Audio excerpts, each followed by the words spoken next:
ओम देवी प्रपन्नारतिहरे प्रसीद प्रसीद मातर जगतोऽखिलस्य प्रसीद विश्वेश्वरिपाय विश्वं तवीश्वरी देवी चराचरस्य।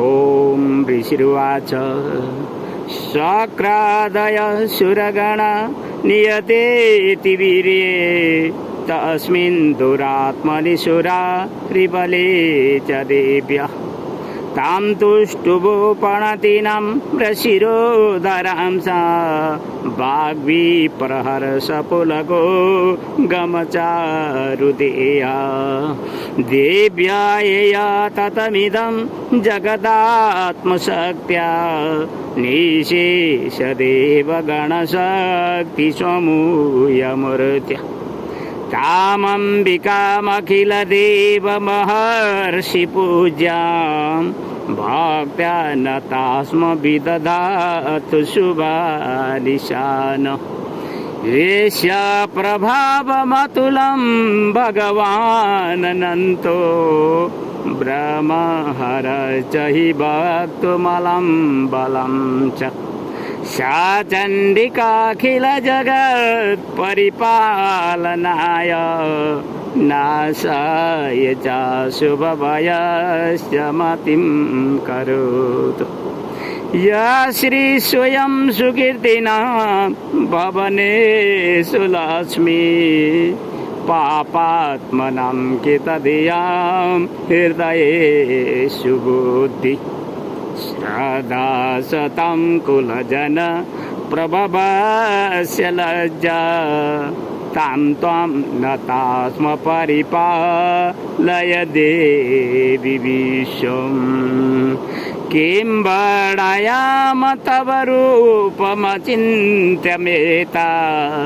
किं चातिवीर्यमसुरक्षयकारि भूरि किं चाहवेषु चरितानि तव भूतानि सर्वेषु देव्यसुरदेवगणादिकेषु हेतु समस्त जगतां त्रिगुणापि दोषे न ज्ञायसे हरिहरा दिव्यैराप्यपार सर्वाश्रय किलमिदं जगदं सबूतम् आव्याकृता हि परमा प्रकृतिस्तुमाद्यम् येष्या समस्तसुरता समुदीरणेन प्रीतिं प्रयाति सकलेषु मगेषु देवी स्वाहा शिवै पितृगणस्य च दीप्तिहेतु ओचार्यसे तुमत एव जनैशोधाच या मुक्तिहेतुरविचिन्त्य महावर्तात्वम्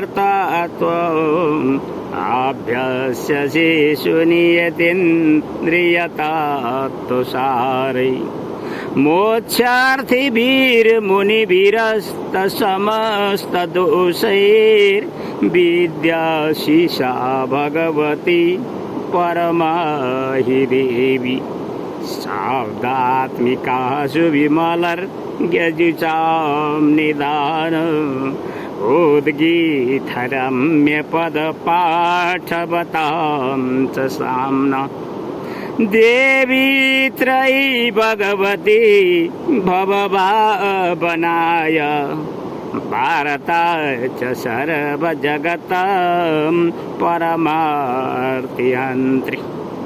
वेदासि देवी विदिता खिलशास्त्रसारा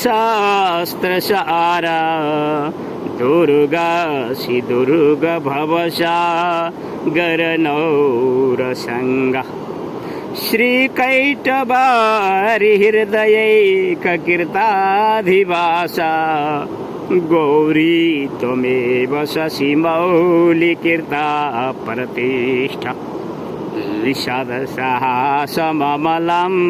परिपूर्णचन्द्र बिम्बानुकारी कनको तमकान्तिकान्तम् अत्यद्भुतं प्रहितमातरुषा तथापि वक्त्रं विलोक्य सहसा महिषासुरेण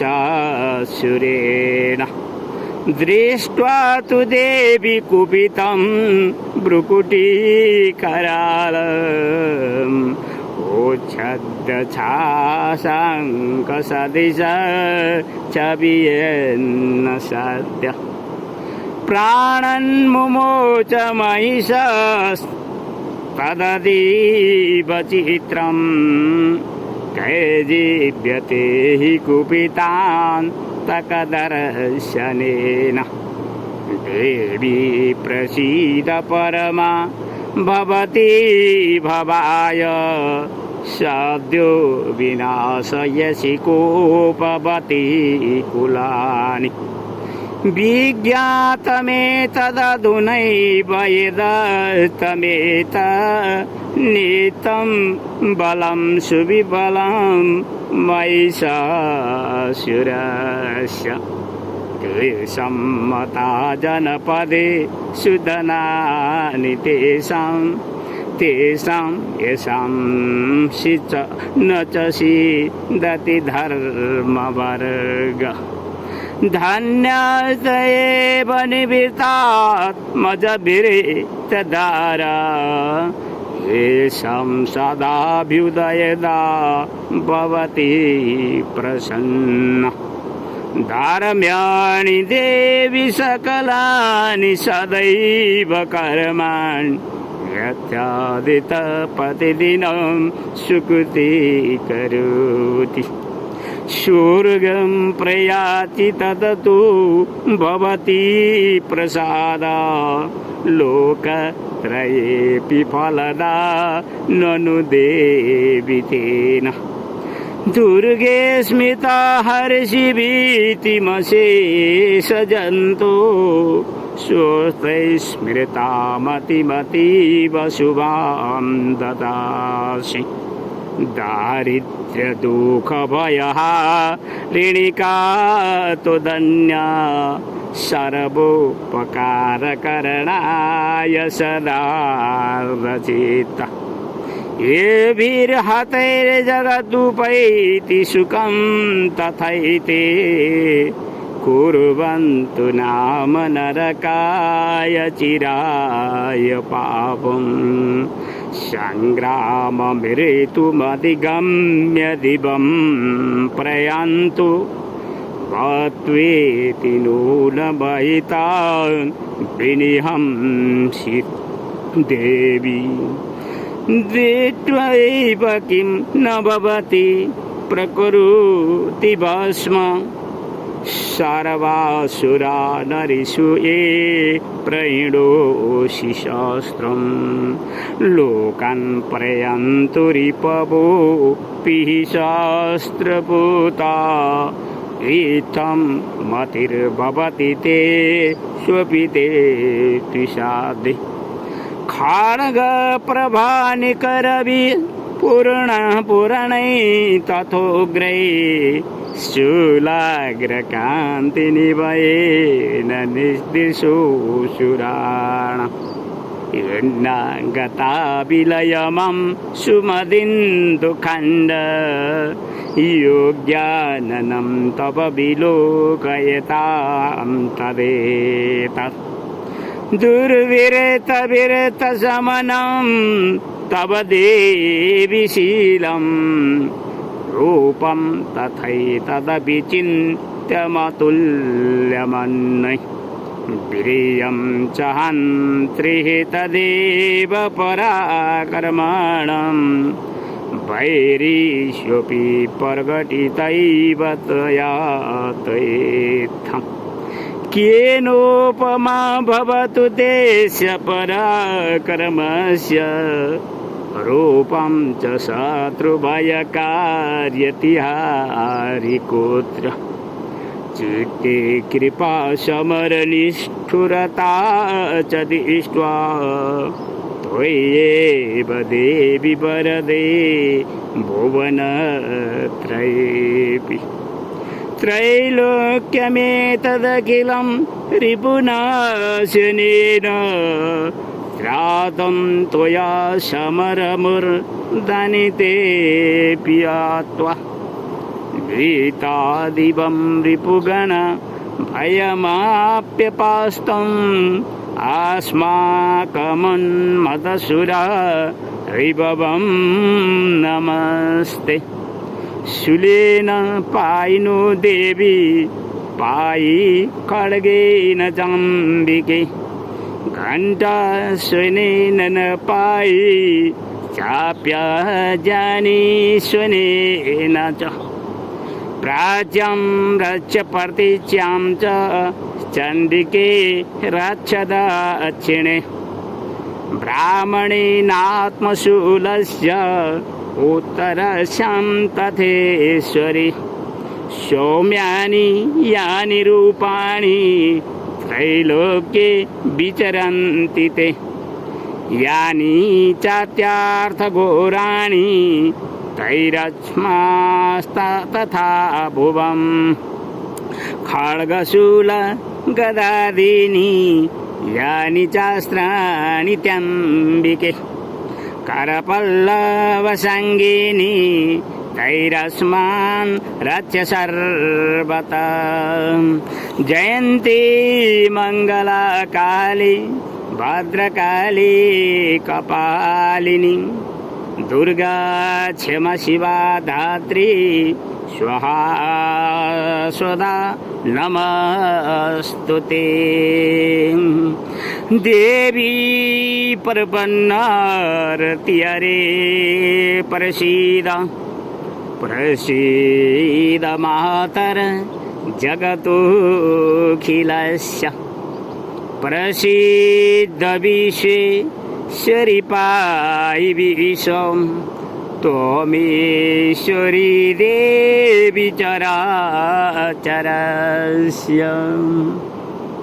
आज 2078 साल भाद्र 17 गते बृहस्पतिबार अहिले बिहानको समय छ र बादलहरू श्री बुढी गण्डकी र त्रिशुलीको यस बेनी सङ्गम श्री गौरीशङ्कर सङ्गम गौरीशङ्कर घाटको यो दृश्यमा केही झलकहरू देखिएका छन् र अत्यन्त मनोहर र सुन्दर यहाँको दृश्य छ। हामीले वैदिक विज्ञान अनुसन्धान वर्ष 2078 वैदिक विज्ञानका प्रयोगहरू देख्नुपर्ने हामीले राष्ट्रिय परिस्थितिहरू बुझेका छौँ। हामीले पृथ्वी माताको समस्यालाई बुझेका छौँ। हामीले प्रकृतिको जुन असन्तुलन परिस्थितिहरू छन् त्यसलाई हामीले बुझेका छौँ र हामीले वैदिक साहित्य जुन हाम्रा पुर्खाहरूले दिएको अथाह ज्ञान र विज्ञानको भण्डार, तर त्यहाँ एउटा के कमी भेटियो भने हामीलाई शिक्षा र प्रेरणा त थियो, तर विद्या र त्यसको प्रयोग प्रविधि र त्यो प्रविधिको विज्ञान सम्बद्ध हामीले प्रयोग गर्ने बाटो पाएका थिएनौँ र अल्मलिएका थियौँ। र हामी त्यो बाटो नपाएर अल्मलिएर हामी कहाँ जाँदै थियौँ कि बाजा गाजा ताम धामका साथ हाम्रा वैदिक साहित्यहरू बोकेर हामी धार्मिक व्यापारका लागि जीविकोपार्जनका लागि गइरहेका थियौँ र हामीलाई हाम्रो राष्ट्रले यस गोर्खा राज्य नेपालले आफ्नो राष्ट्रिय गौरव गुमाएर छटपटाएको त्यस पीडा, त्यो चोट, त्यो घाउ अनि त्यहाँ भन्किरहेका बहुदलीय राजनीतिका जुन समाजवादका नाराहरू छन् तिनले हाम्रो राष्ट्रको त्यस आघात चोटलाई पिप बगाइरहेका थिए। हामीले देख्यौँ हामीहरू एकान्तमा हाम्रा वैदिक साहित्यहरूको विषयमा अनुसन्धान गरिरहेका थियौँ र हामीलाई के थाहा भयो भने भारतवर्षमा जुन हिमालयको काखमा रहेको गोर्खा राज्य छ त्यो गोर्खा राज्य नेपाल वेदको उर्वर भूमि हो र त्यहाँ वीरहरूलाई जन्माइन्छ र वीरहरूलाई सम्मान दिने वैदिक सनातन धर्म संस्कृति हिन्दू धर्मको नामले प्रसिद्ध छ भन्ने कुरालाई हामीले बोध गर्यौं र हामी सिधै राजेश्वरी देवी गोरखकालीका पासमा पुग्यौं। हामी सिधै बुढी आमै यी श्री बुढी गण्डकीका काखमा पुग्यौं र हामीले त्रिशुली र बुढीको यस सङ्गम अथाह जल राशिलाई देख्यौं। तर जब मलाई प्यास लागिरहेको थियो त मैले विशुद्ध जल फिल्टर गरिएको पानीलाई आफ्नो स्वास्थ्यका कारणले पिउनु पर्यो र मैले आचमनी गरिरहेको थिएँ र माताले त्यसै बेलामा आचमनी गरिरहेको बेलामा आत्रेय भिक्षु तीर्थ तिमीले धेरै काम गर्नु छ है, यति मात्रै आवाज गर्नुभयो। मलाई निकै प्रसन्नता लाग्यो। मैले के काम गर्नु थियो यो मलाई केही पनि थाहा थिएन, तर म बर्र आँखा आँसु रसाएर रोइदिएँ र मैले केवल एउटा यति बोलेँ कि मेरो मागन्ते जीवन बाटो रोचेको जीवन अत्यन्त रोगी र थोत्रो भइसकेको छ। मैले यो राष्ट्रका लागि केही दिन नपाइकन जान खोज्दैछु। मैले यी पृथ्वी मातालाई जसका काखमा म मृत्युको समयमा पनि हेमा बोलेर पल्टाउनु छ उनका लागि कुनै पनि उपकार सेवा नगरिकन जान परिरहेको छ। मैले यो प्राणी मात्रको जीवन जिउने एउटा आधार प्रकृतिको सन्तुलन जुन वातावरण हो प्रणाली हो त्यस वातावरण र सन्तुलन प्रणालीलाई कुनै पनि योगदान नदिकन जानु पर्यो भनेर मैले जब बोलेँ बुढी आमैले मलाई उपदेश र शिक्षा दिँदै भन्नुभयो कि हेर अब स्तुति गर्नेतिर लाग, अब स्तुति गर्नेतिर लाग। मनलाई स्वस्थ राख्नु छ भने मन्त्र नै आवश्यक पर्छ, मन्त्रद्वारा नै मन स्वस्थ हुने गर्दछ र संसारका जति पनि पदार्थहरू छन् यो त एउटा नाट्यशालाको नाटक मात्र हो भनेर बुझ। तिमीले यदि बुझ्दैनौ भने त्यो प्रसुति शालामा जाऊ र यो मृत्यु अन्त्येष्टि घाटमा ती चिताहरूमाथि चढेका मुर्दाहरूलाई देख्ने गर। अवश्यमेव तिमीलाई जीवनको बोध हुनेछ। यी नदीहरू हामीहरूले धेरै साना ठुला खोला खोल्सा धेरै धेरै नदीहरूबाट लिएर यहाँ आयौँ र हामी फेरि अथाह समुद्रको रूपमा यहाँ प्रस्तुत भइरहेका छौँ। हामीले हाम्रा नामहरू अस्तित्वहरू बिस्तारै गुमाउँदै जान्छौँ र पनि हामी हाम्रो जलको अस्तित्वलाई गुमाइरहेका हुँदैनौँ। हाम्रो एउटै लक्ष्य र हाम्रो एउटै आधार हो जलाशय अर्थात् जल। चाहे तिनी आकाश गङ्गा हुन्, चाहे ती समुद्र हुन्, चाहे जुन कहीँ पनि जलको रूपमा हुन्, ती सबै हाम्रै स्वरूपहरू हुन्। माताले उपदेश दिँदै स्तुतिलाई जब एकदमै प्रेरणा दियो र वैदिक सनातन धर्म त्यति नामर्थ छैन र वैदिक विज्ञान तिमीले पाउनु छ भने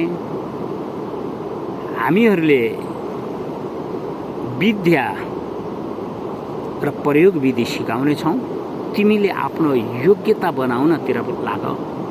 माताको यही नै वचन थियो र मैले ती योग्यता बनाउने प्रसङ्गहरूमा एउटा देवालय र तीर्थ सङ्कल्प गरेको र ती देवालय र तीर्थ सङ्कल्प गरिएका वातावरणमा अत्यन्त पुण्य प्राप्त हुने त्यस प्रकारको जनसमाज मलाई प्राप्त भएको हुनाले मैले माताका असीम आशीर्वाद र कृपा पाएको मैले यिनै आवाजबाट बोल्नुपर्ने हुन्छ र समयले वैदिक विज्ञानलाई जहिले पनि प्रयोग रूपमा देख्नु पर्दा समयले मात्र साथ दिने हुनाले हामीले अगाडिका इतिहासहरू वैदिक साहित्यहरूमा जुन रामायण र महाभारतहरू देखेका छौँ हामीले त्यहाँका इतिहासका शिक्षा र पाठहरू सिकेका छौँ र हामीले ती शिक्षा र पाठबाट यो प्रेरणा लिएका छौँ कि हामीले आफ्नो योग्यता पनि बनाउनु पर्छ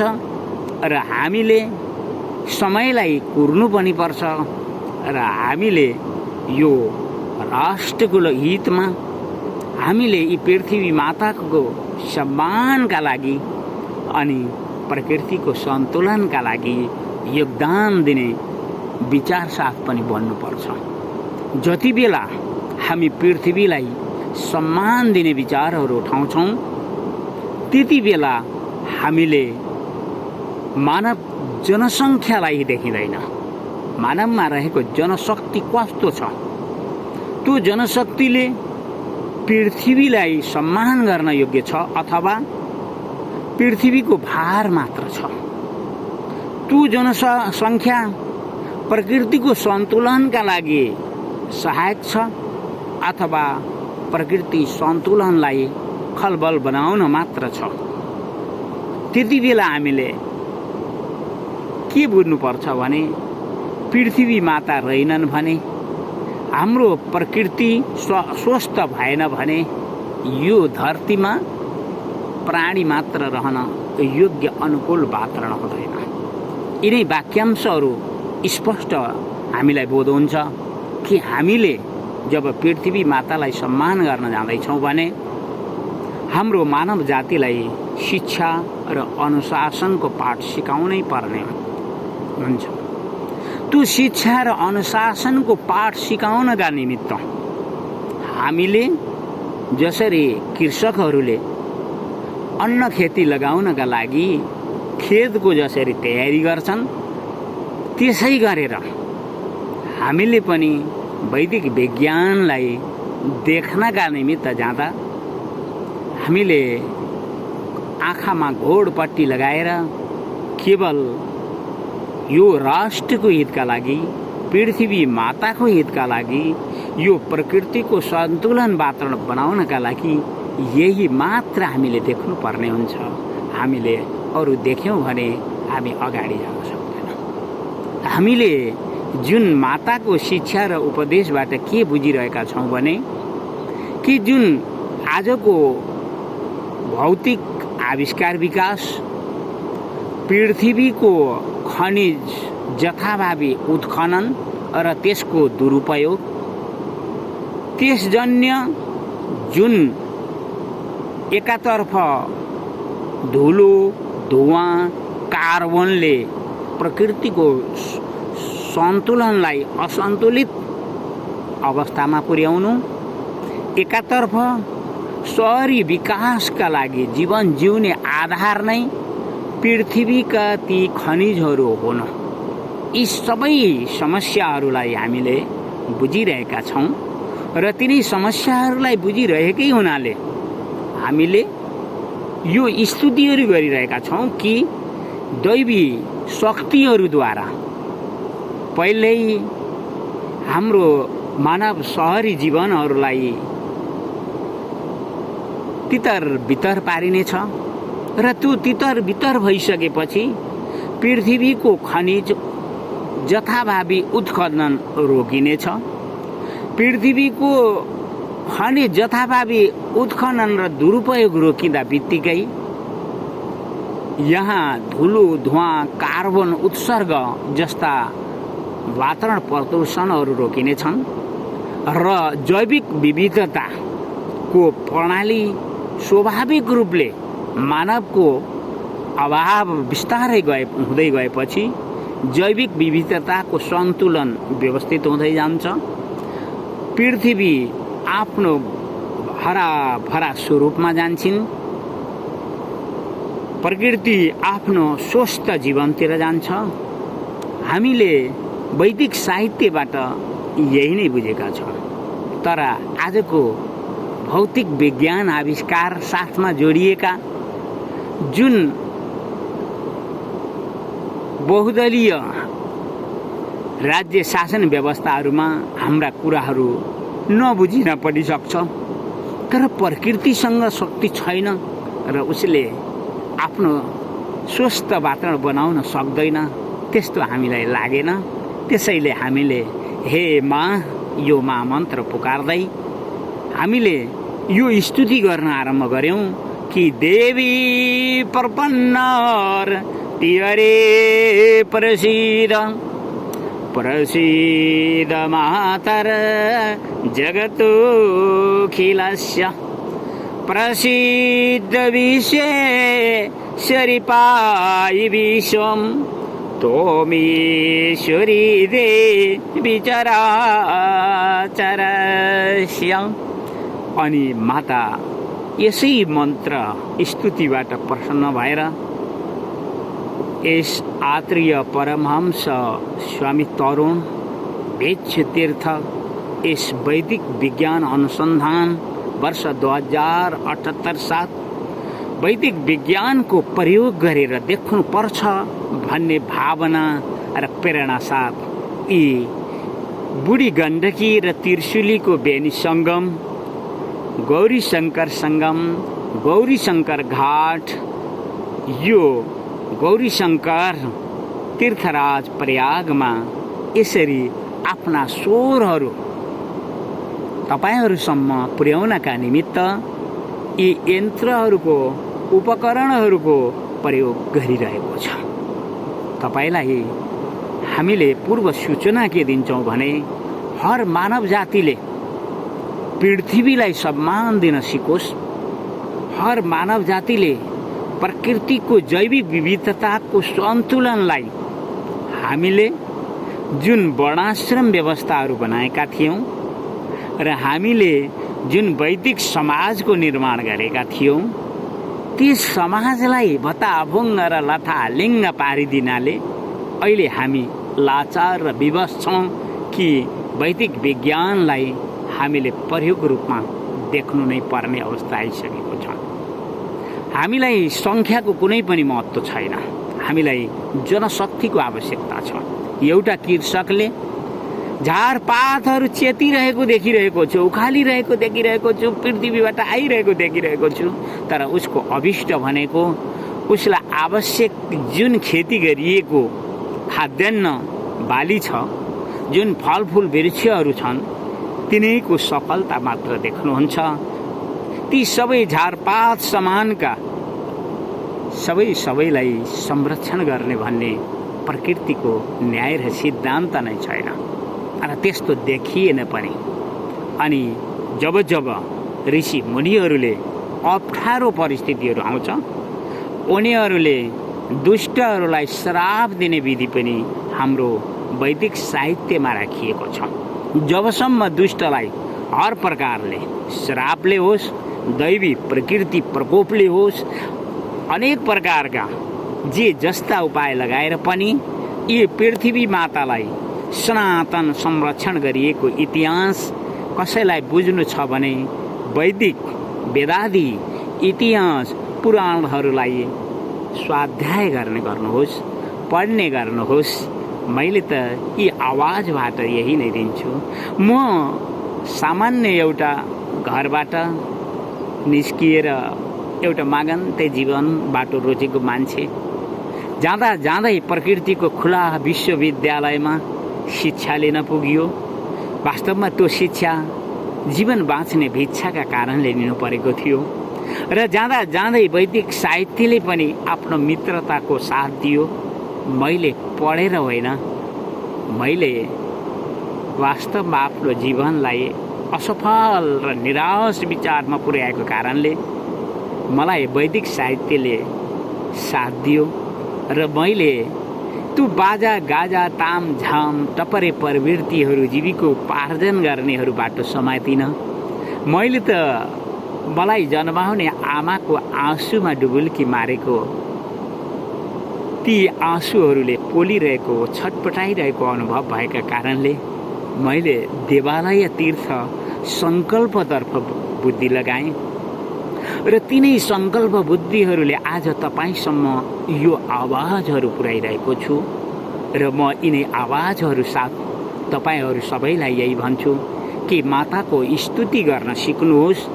यी पवित्र श्री बुढी गण्डकी र त्रिशुलीको बेनी सङ्गम, गौरी शङ्कर सङ्गम, गौरी शङ्कर घाट कहिले समय पाउनुभयो भने अवश्य दर्शन गर्न आइदिनुहोस् र तपाईँले यहाँका जलहरू, यी अथाह जलहरू मिलिरहेको परिवेशहरूलाई जीवनसँग जोडिदिनुहोस् र सत्यलाई पाउनका निमित्त प्रयास गर्नुहोस्। मैले पूर्वमा कतै केही शब्दहरू बोल्दै जाँदा कि कलिवर्ष वास्तवमा 5222 र नागपञ्चमी पछि 23 गइरहेको छ र कलिका 5000 वर्षहरू जुन पूर्वबाट आइरहेका थिए र त्यति बेलासम्म यी गङ्गाहरू, गाईहरू र नारीहरूमा आफ्नो सतीत्वको बल थियो। अब 222 अब नागपञ्चमी पछि 23 यो कलिको आफ्नो विशुद्ध बाटोतिर लड्किरहेको छ भन्नका निमित्त मैले त्यहाँ 5000 वर्षलाई छोडिदिएर 222 अथवा 23 भनेको थिएँ। तपाईँहरूले यसलाई पुनः फेरि सच्याउन यही आवाजबाट बोलिदिने गर्छु र हामीले अब आउने फेरि 1 दशकपछि विश्व मानवले यी पृथ्वीलाई कसरी सम्मान गर्नेछ, यो प्रकृतिको सन्तुलनलाई कसरी आफ्नो राज्य शासनमा कस्तो प्रकारको शिक्षा र अनुशासन दिनेछ, यसमा अब भर पर्न जाँदैछ। र हामी यो हिमालयको काखमा बसेको हिमाल पहाड र तराईले युक्त भएको गोर्खा राज्य, नदी नाला सम्पन्न हरियाली प्रकृतिहरू भएको र यहाँको माटो नै यस्तो छ कि वेदको विज्ञानलाई देख्न सक्ने माटो छ। यहाँको माटो नै यस्तो छ कि यहाँ वीरहरूलाई जन्माउन र वीरहरूलाई सम्मान दिन सकिनेछ। तपाईहरूले बाटो भुलेर यदि विदेशीको गोठालो बन्नका निमित्त पैसामा बिकेर जाँदै हुनुहुन्छ भने एकपटक राष्ट्रिय गौरवलाई स्मरण गर्नुहोस्। आफ्नो पृथ्वीनारायण शाहदेखि यो राष्ट्रको राष्ट्रिय एकीकरणमा र यो राष्ट्रको सार्वभौम सत्ता सम्पन्न बनाउनमा ती बलिदान पुर्खाहरूलाई स्मरण गरिदिनुहोस्। मैले त यही भन्दै मेरा वाक्यहरूलाई रोक्न जाँदैछु र अब म एकपटक यहाँको दृश्यलाई मैले आफूलाई पनि देखाउनु पर्ने हुन्छ र यही प्रसङ्गमा तपाईँहरूले यो सबै देखिरहनु भएको छ र जुन यो बुढी गण्डकी र त्रिशुली बेनी सङ्गमको परिवेश हो र वातावरण हो र त्यहाँ जुन बोलिरहेको छ अहिले त्यो बोलिरहने मान्छेलाई पनि तपाईँहरूले देख्न खोज्नुहुन सक्छ। त्यसैले मैले यो भिडियोलाई बिस्तारै त्यस वाचक तरफ पनि लैरहेको छु। नारायणी नमस्तुते देवी प्रपन्नार्तिहरे प्रसीद प्रसीद मातर जगतोऽखिलस्य प्रसीद विश्वेश्वरि पाहि विश्वं त्वमेश्वरी देवी चराचरस्य। आजको यो आवाज जसले सुन्नुहुनेछ उहाँहरू सबैलाई पुण्य मिलोस् भन्दै मैले बुढी आमैलाई प्रणाम गर्छु, किनकि म बुढी आमैका काखमा अहिले बसिरहेको परिवेशमा छु र यो दृश्य मेरो यहाँको अहिले वर्तमान म आइरहेको परिवेशको दृश्य हो र तपाईँलाई यो सबै मैले देखाउनु पर्छ भनेर नै देखाइरहेको छु। नारायणी नमस्तुते, नारायणी नमस्तुते।